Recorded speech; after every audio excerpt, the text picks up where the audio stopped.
Hello, everybody. Welcome to the very first episode of Between Two Pillars.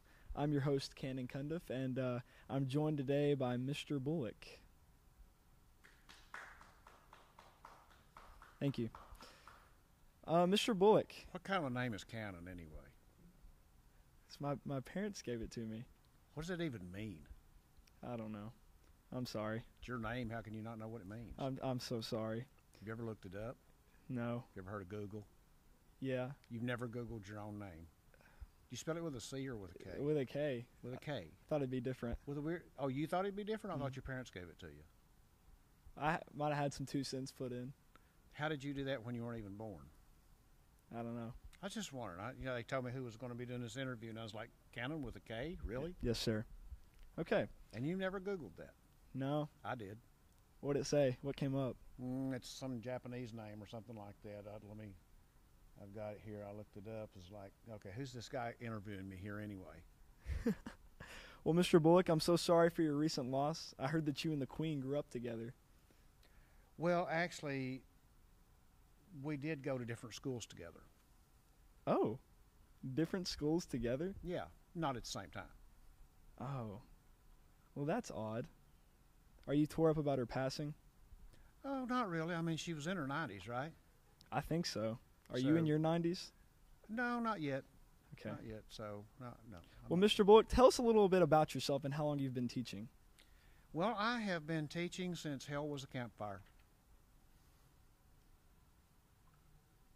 Am I keeping you awake? Sorry. Obviously not. I was thinking. Boring you, obviously, I No, see. no.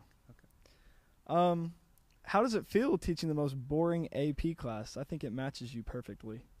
You know, it would really be difficult for me to say because I've never had you in class. That is a fact. He's never had me in class. I'm sure AP Lang, is it?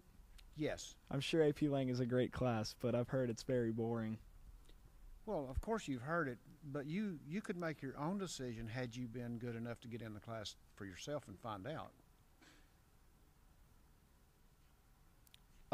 We gotta do an ad break real quick.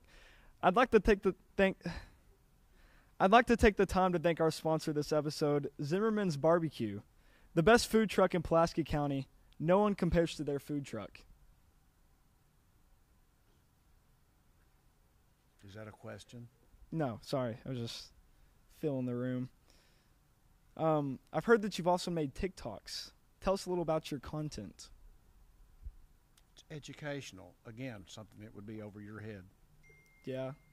Oh. Sorry. Hello? Why are you answering a text message? Yeah, he's here right now. Yeah, Mr. Bullock? Yeah, okay, I'll tell him. So your TikToks are educational? Of course they are.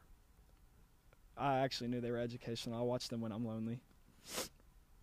Well, I'm glad you finally had something that made you feel good. Yeah. What's that cologne you got on it? Smells like a greasy food truck. Oh, well, so you really don't know what success smells like then, do you? Is that what success smells like? Exactly what it smells like. A greasy food truck? Yes, absolutely. It's kind of like cow poop on a farmer's shoes. Do you run a food truck? Do I run it? Mm-hmm. No, but I operate it. What does that mean? Okay, big words, 2 syllables, 3 syllables, is that too much for you? I mean, that means I actually do the work. So is the food truck business Leaving? profitable? Goodbye. Excuse me? Is the food truck business profitable? Well, of course it is. That's why I do it. Do you make a lot of money? I just said it's profitable. Again, these 3-syllable words, that too much for you? Have you ever considered going full-time in the food truck business? No. What do you like to do on weekends, Mr. Bullock? Oh, I like to get out and ride my motorcycle and make TikToks. Really? You look like the type to go kick it with Cheryl at 27 Bingo. You know, forget I said that. What was it like going to school before PC was built? Let's back up. Tell me about this Cheryl. It seems like you know her. Cheryl's my grandma. Is she? She's alone. Obviously, or she wouldn't be working at the bingo hall. Would you like her number, Mr. Bullock? No, I would like for you to step up and do what a grandson should and go down and spend time with your grandmother so she doesn't have to go seek attention at the bingo hall. So what was it like going to school before PC was built? You know, I don't really remember that much about it except that, because I went to school at Somerset, right? So the best thing I remember about Somerset during that time period is that we actually had a cross-country team that could win. Interesting.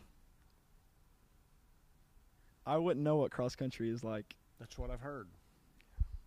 Very unfortunate times these days. I'm sure you would agree, Mr. Bullock. You being old and whatnot. So is that all you've got, is that I'm old? It sounds to me like you're a little jealous, or maybe you've got a little...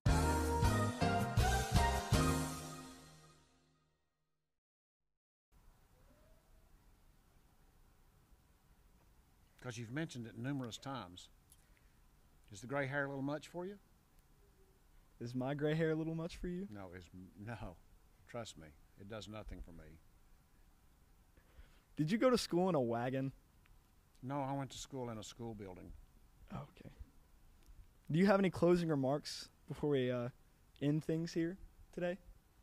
Oh, sure I do. It's really glad to be here and spend time with you and your audience. And that's it for Between Two Pillars. Ladies and gentlemen, thank you so much, Mr. Bullock, for being on today. I'm glad you're cutting us off because I know you have to run and get something done with that hair. Yeah, I know. You probably have an appointment. I got to go kick it with Cheryl. Good talking to you. Tell Granny I said bye. I will, Mr. Bullock.